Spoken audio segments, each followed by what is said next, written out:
wabarakatuh. Bismillah, alhamdulillah, alhamdulillahilladzi fadala bani Adam bil ilmi wal kalam.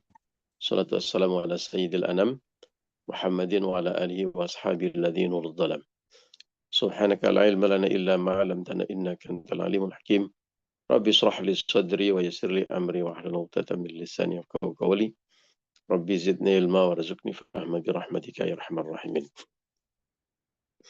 Liridai wa li syafaati Rasulillah wa li kulli niyatin as-salihah al-fatihah. A'udzu billahi minasyaitonir rajim. Bismillahirrahmanirrahim. Alhamdulillah rabbil alamin arrahmanir rahim maliki yaumiddin. Iyyaka na'budu wa iyyaka nasta'in ihdinas siratal mustaqim. Siratal ladzina an'amta 'alaihim ghairil maghdubi 'alaihim waladdallin. Rabbi firli wa liwalidayya wa li jami'il mu'minin. Amin. Ibu Maimunah, kita sampai di mana ngajinya? Ya Ustadz, kita sudah sampai bab 3 makalah ke-30 dari Abu Zakaria Yahya bin Mu'az. Dia berkata, meninggalkan dunia seluruhnya berarti mengambil akhirat seluruhnya. Sementara dunia dan akhirat dua sisi yang berbeda. Tugas kita di dunia adalah untuk beribadah. Dunia sebagai sarana bagi kita untuk beribadah, berinvestasi untuk akhirat. Selama dunia kita gunakan sebagai sarana untuk menggapai akhirat kita. Sampai di sana Ustaz. Baru 1. Mau 2 lagi. Bab ketiga, makalah keberapa? 30 ya? Makalah 30, nomor 2-nya lagi kalau ada 2. Dari Abu Zakaria Yahya bin Mu'az. Baik, 30. Ya. Iya. 30.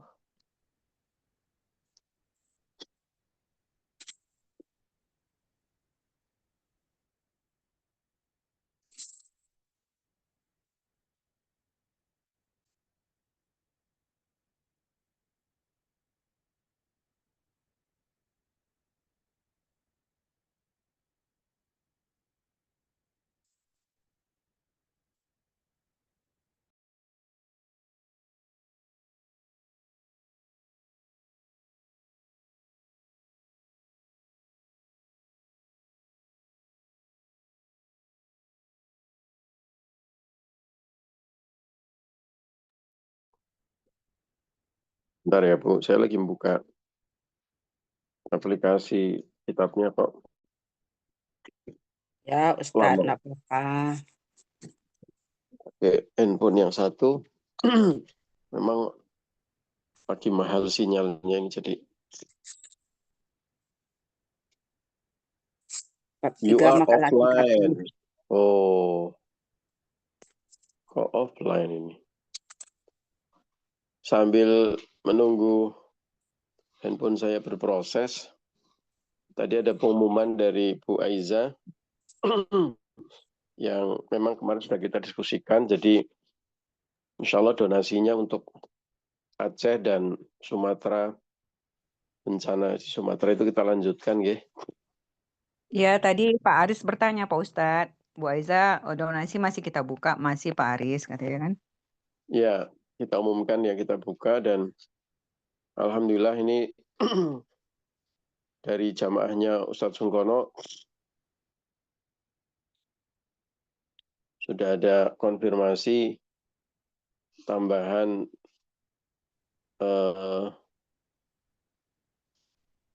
donasi sodako cukup banyak, lumayan ini. Alhamdulillah. Nanti kita fokus ke Kemarin Tamiang dulu Pak Ustadz. kemana? Ke Tamiang, Aceh, ke Aceh Pak. Iya. Tamiang ya. Yang sudah konfirmasi ini ada 6 kali 1.655.000. Alhamdulillah. 1.655 kali 6. Sudah terkumpul 9.930.000, hampir 10 juta. Ya, uang cash kita udah masih ada juga 1.100.000-an Pak Ustadz. Alhamdulillah. Ini nanti segera saya transfer ya ke rekening Bu Aiza ya. Iya Pak Ustadz. Alhamdulillah. Iya. Monggo yang Justru eh, Aiza, meninjau itu kasih Bu Aiza, kan kasihan juga kita Aceh kita perjuangkan daerah sendiri kita tinggalkan Iya, tuh. iya nanti kita meninjau juga. Yang Pak Ustadz Ulun juga bertanya waktu itu kan Palambayan ya Pak Ustadz ya. Ya, iya. Ternyata jadi Palambayan itu memang harus berbahaya Pak juga kan Ustadz. meninjau sementara kita Aceh kita pedulikan yang Iya, iya, dekat betul, betul. diri sendiri aja kita cuekin kan enak juga ya. Iya, betul Bu Mai. Ya, Aduh, saran ya, saran ya. Mudah-mudahan Nggak apa-apa. pergi lagi ya. ya ide bagus, ide bagus. Ini saya kira teman-teman yang lain juga bisa mengajak, sebetulnya bisa mengajak apa namanya, Saudara-saudara, ya, kolega-kolega kita teman-teman, ya Pak Ustadz saudara ya. di kantor, teman-teman di kantornya, saudara-saudaranya yang lain bersama-sama. Pak Ustadz Ulun kan nanya waktu itu Palambayan itu ya. Ternyata Palambayan itu tuh memang separah itu juga Pak. Itu tuh udah datar desanya itu Pak. Itu bukan satu jorong aja, udah 3 jorong katanya Pak. Masya Allah. Yang dari komunitas lele belum dimasukkan belum? Jadi yang tadi saya laporkan, Pak Sung, baru saya laporkan yang sudah confirm ada 6, total artinya sudah 9.900.000, hampir 10 juta gitu. Alhamdulillah ya. Mungkin Iya. masih ada tambahan beberapa yang lain gitu. Oh ya, satu lagi Pak Ustadz, yang di Sibolga itu kita Sibolganya itu di daerah Tapanuli sebenarnya Pak Ustadz. Itu tuh emang parah banget. Itu tuh kita di media sosialnya kan itu memang memang parah ya Pak ya. Itu kan teman saya langsung di sana ya Pak. Jadi katanya kemarin itu ada chatnya saya teruskan ke grup. Kalau masih ada donasi, tolong bantu saudara-saudara kita yang di Tapanuli Selatan itu katanya. Iya, berarti kita harus lebih semangat lagi Ya. mencari donor yang banyak. Bismillah, insya Allah. Nah, ini saya sudah terkonek dengan, ini memang koneksinya sangat terbatas, jadi mohon maaf ini. Baik, kita lanjutkan ngaji kita. Kita sudah sampai di makalah ke-30, bagian kedua. A'udzubillahi minasyaitonirrajim. Bismillahirrahmanirrahim. Wal maqalatu tsalathun. Inilah makalah ke-30. An Abi Zakaria, dari Abi Zakaria Yahya bin Mu'ad rahmatullahi alaih. Oh, ini sudah selesai. Ya, ini sudah kita selesai, sudah dibahas semua itu satu kesatuan. Sudah selesai semuanya. Ini satu kesatuan. Berarti kita tinggal lanjut ke makalah ke-31. Nah,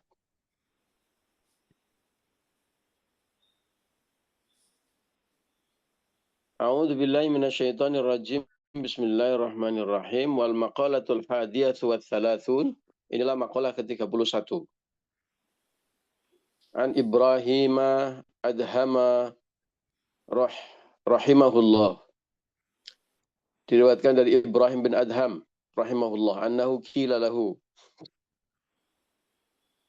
Sesungguhnya dikatakan kepadanya. Salah satu sahabat atau salah satu muridnya bertanya kepada Ibrahim bin Adham.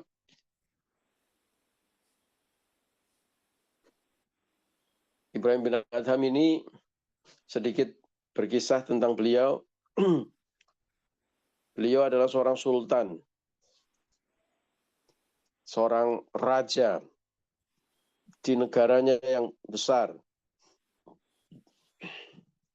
Dia punya kekuasaan, dia punya harta, dia punya segala-galanya. Ya. Termasuk juga dicintai rakyatnya. Sampai suatu hari Ibrahim bin Adham ini sedang berburu, ya, sedang bertamasya. barangkali akhir tahun tamasya cuti, terus tamasya cuti jadi raja beberapa hari gitu, terus tamasya. Nah, tamasya orang dulu itu salah satunya kesukaannya adalah berburu. Nah, kalau sama seperti Sultan hari ini sebenarnya berburu, yaitu Sultan Aris, yaitu berburu ikan alias mancing.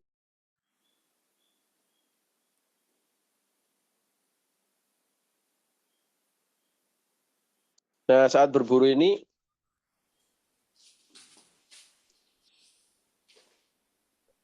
beliau sedang mengincar satu hewan buruannya. Disebutkan itu kelinci.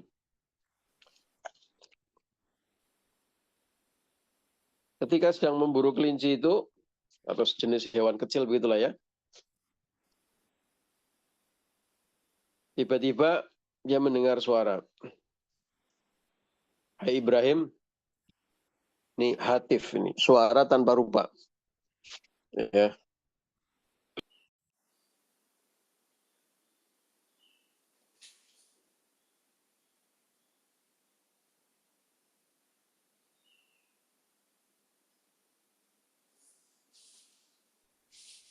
Suara tanpa rupa ini bilang, hai Ibrahim, sebenarnya kamu ini untuk apa kamu diciptakan? Apa kamu ini diciptakan untuk melakukan ini semua? Apakah kamu itu diperintahkan untuk melakukan ini? Yang kamu lakukan ini apakah hal yang kamu diperintahkan untuk hidup di dunia ini? Ini dikisahkan dalam penjelasan dari makalah ini. Jadi bukan karangan orang, nggak jelas ya. Kemudian Ibrahim turun dari kendaraannya, dari kudanya, terus mencari suara itu. Suara itu timbul tenggelam, ya. Ada muncul, ada hilang. Ibrahim semakin penasaran. Dicarinya terus. Terus sampai keluar dari rombongan, turun dari kuda, berjalan mengikuti suara itu, sampai kemudian dia bertemu dengan seseorang, seorang penggembala,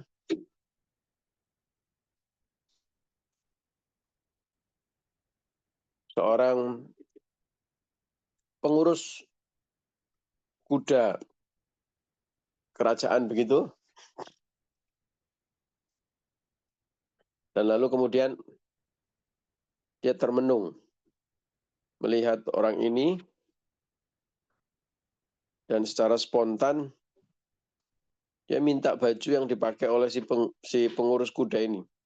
Ya, yang bajunya tentu orangnya bagian ngurusi hewan gitu ya.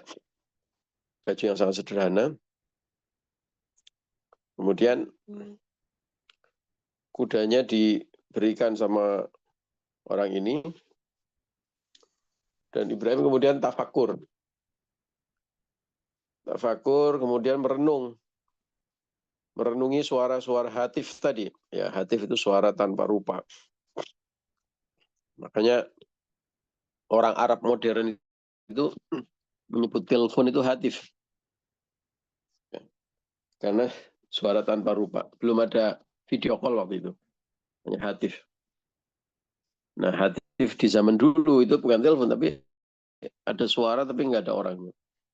Terus diikuti suara itu, terus sambil bertafakur si Ibrahim ini. Sambil memakai baju si penggembala ini. Dalam tafakurnya kemudian Ibrahim berpikir, iya ya, saya ini diciptakan Allah ini untuk apa? Ya, jadi raja berkuasa penuh. Hakikatnya saya diciptakan itu untuk apa? Jangan-jangan saya nanti tertipu dan terpesona dengan urusan dunia, sehingga saya melupakan hakikat penciptaan saya.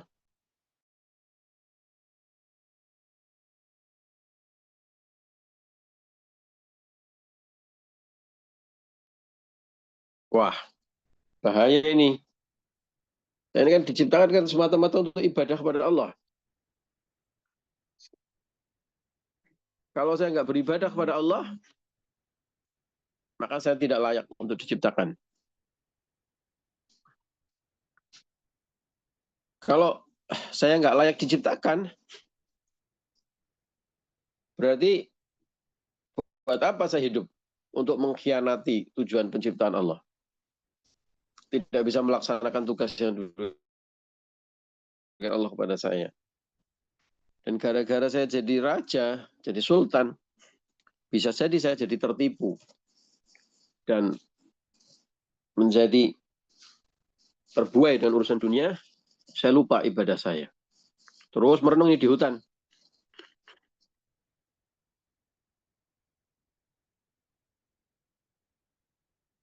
Sampai akhirnya dengan menggunakan baju kegembala itu, beliau berpikir, dengan baju pengurus kuda itu yang gembel itu, beliau berpikir, ini jangan-jangan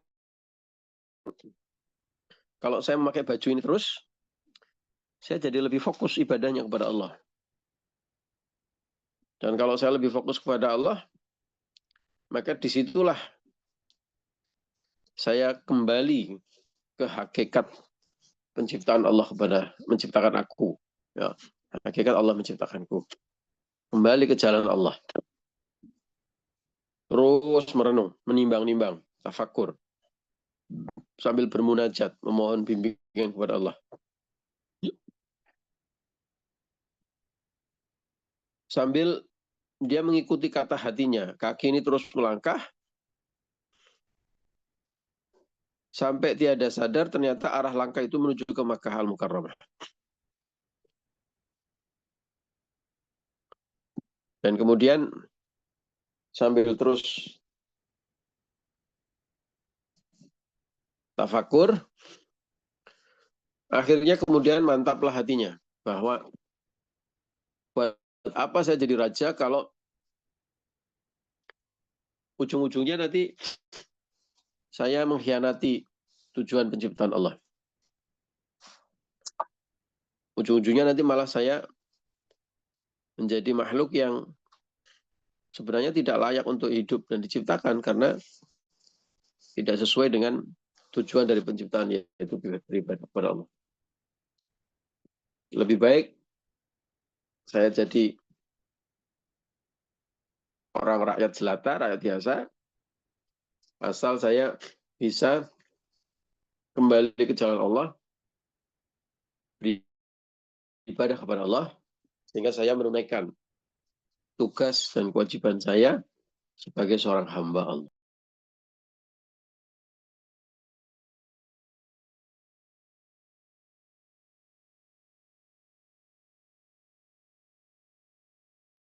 Sangat berkebalikan dengan orang sekarang. Orang sekarang, tidak semuanya lah ya. Mudah-mudahan kita semuanya tidak termasuk. Banyak orang di sana yang demi urusan dunia mau melakukan apa saja termasuk mengkhianati aturan Allah. Lah mau masuk kerja untuk mencari rezeki Allah, malah melanggar aturan Allah. Nyokok sana, nyokok sini. Mau jualan, mencari rezeki Allah, untuk bekal ibadah, tapi tipu sana, tipu sini. Coba. Ya, berkebalikan dengan Ibrahim bin Adham.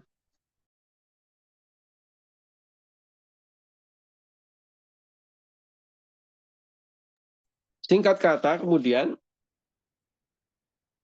Ibrahim semakin mantap mengikuti pilihan hatinya.